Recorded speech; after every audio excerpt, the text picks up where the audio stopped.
welcome back to our Psych 11 series. Kala nga ba hindi ko tatapusin tong series na to? Oh, hell na. Pero with all honesty, naging busy lang ako with personal stuffs, may thesis din kami and test development. Pero give me some time kasi after this, I will be uploading more regularly dito sa YouTube. Oh, wag na natin patagalin to. Roll the intro.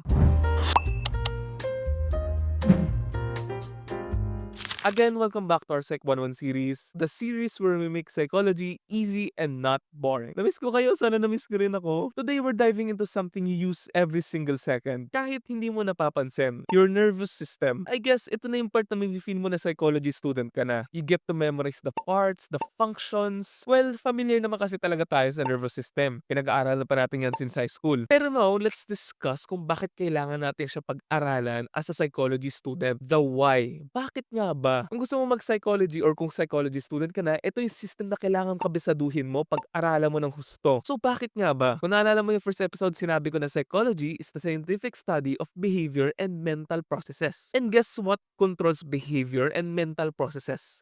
Yes, yung nervous system mo. Yung emotions mo, yung stress, yung memory, kung paano ka nagre-respond sa trauma, kung paano gumagana yung therapy, lahat yan may biological basis. So kung gusto mo pag-aralan kung bakit nagkakaroon ng anxiety ang isang tao, kung bakit may mga mood disorders, kailangan muna natin pag-aralan yung utak at katawan ng isang tao. Sige, game. The nervous system is like your body's command center.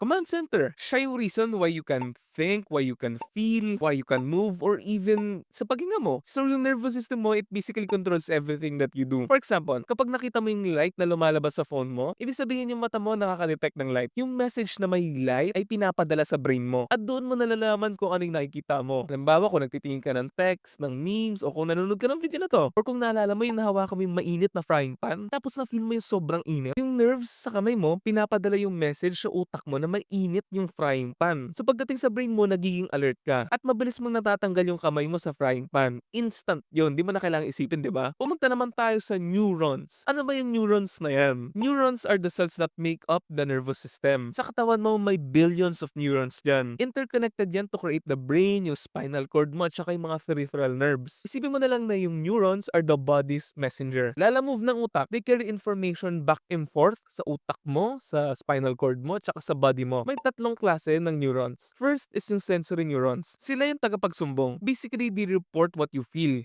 Pain, heat, cold. Second is yung motor neurons. Sila yung utusan. Sila yung nagpapagalaw ng muscles mo kapag sinabihan siya ng brain mo. Third is yung interneurons. Sila yung parang chismosa in between. Sila yung nagko-connect sa other two at para makatulong sa pag-process ng information sa utak mo. So okay, sa pumunta naman tayo sa parts, yung part ng isang neuron. Dendrites. Ito yung malilit na parang branchy things sa taas. Para silang antena. They receive the messages from other neurons. Siya yung receiver. Yung cell body naman or yung tinatawag na soma, once the message is received, pumupunta siya sa cell body. Basically, ito yung headquarters. It processes the message and it decides kung importante ba to, legit ba to. If yes, it sends the signal forward. But of course, the soma doesn't work alone. Inside the soma is the nucleus. Si nucleus ay parang CEO ng neuron. Siya yung boss na hindi lang nakadisplay sa office, may ginagawa talaga siyang trabaho. Si nucleus yung may hawak ng DNA. This is the neuron's instruction manual or yung recipe book. From that, the neurons decide kung kailan magsisend ng signal, what tools or chemical a neuron needs to stay functional, paano ayusin if something gets damaged, at kung kailangan ba magpahinga o magtrabaho. So habang si Soma yung opisina kung saan lahat ng trabaho nangyayari, si nucleus yung nagbibigay ng malinaw na instruction para hindi magulo yung sistema. So kung walang utos yung nucleus, hindi gagalaw yung neuron. Si axon naman yung sender. So kung okay na, the signal goes through the axon. Ito yung may long na tail-like na part. Si myelin sheath naman, ito yung parang nag-wrap around sa axon para mapabilis yung pag-send na signal. Si myelin sheath parang jacket siya. Yung axon terminals naman, when the signal reaches the end, nag-arrive sila sa axon terminal. Ito yung parang send button. It's where the neuron sends out the message using a chemical called neurotransmitters. Yung synapse naman, ganito kasi yan. Yung neurons, they don't actually touch one another. Hindi yan ganun. May konting social distancing sila. Yung maliit na yan, yung tiny space na yan, ang tawag dyan synapse. Pag yung signal na-reach nga na yung end ng neuron, hindi naman pwedeng tumalon yan.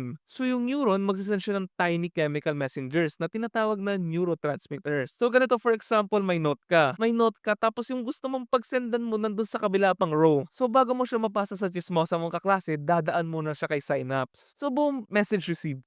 On to the next round na. Okay, so syempre hindi mo masyadong na-appreciate yung video. Corny, memorization lang eh. Pero sige, intindihin naman natin yung part kung bakit kailangan natin siya pag-aralan as a psychology student. Let's say, nasira yung dendrites. So ano mangyari? This means hirap sila maka-receive ng messages. For example, parang may tumawag sa cellphone mo tapos parang putol-putol siya. Hindi mo maintindihan, so parang useless lang din. Parang anong silbi, di ba? In conditions like yung Alzheimer's disease, maraming neurons yung nasisira or namamatay. Lalo na yung dendrites at saka yung synapses. Kaya yung message hindi nakakalipat ng maayos. For example, the memory tries to reach your brain, pero hindi na siya makapasok kasi wala na yung path. Parang may delivery pero sarado naman yung gate. Para makapasok yan. Kaya yung mga taong may Alzheimer's disease, nag-i-struggle sila sa memory at decision making. Kahit yung mga basic na bagay na hindi natin na-appreciate. Yung language or yung simpleng pag-recognize na lang mukha ng tao. Hindi dahil tamad yung brain nila, pero yung mismong wiring kasi gulo-gulo. For example, yung Parkinson's disease, may problem sila sa dopamine producing neurons. Sa isang part ng brain nila na tinatawag na substansya nigra. Pag-aaralan natin yung next episode. Basically, ito yung part na responsible sa controlling movements natin. Para sa movement coordination yan. Pero sa Parkinson's, yung mga neurons na nagpo-produce ng dopamine slowly namamatay. This means less dopamine sa brain, and since dopamine helps neurons communicate, hindi na nagkakaroon ng smooth flow for movement. As a result, nagkakaroon sila ng shaking hands, slow na sila gumalaw, at nagkakaroon na rin ng muscle stiffness. Kaya again, importante natin itong mapag-aralan as psychology students. We're not just learning about the parts for the sake of memorization. We're trying to understand what could go wrong para mas maintindihan natin yung emotions, yung behaviors, or yung mental health as a whole. Diyan muna tayo magtapos, baka information overload na. Next video na natin pag-usapan yung actual nervous system, yung sistema kung paano siya gumagana. Kaya kung may natutunan ka, please consider subscribing dito sa YouTube channel natin. TikTok doesn't pay that well.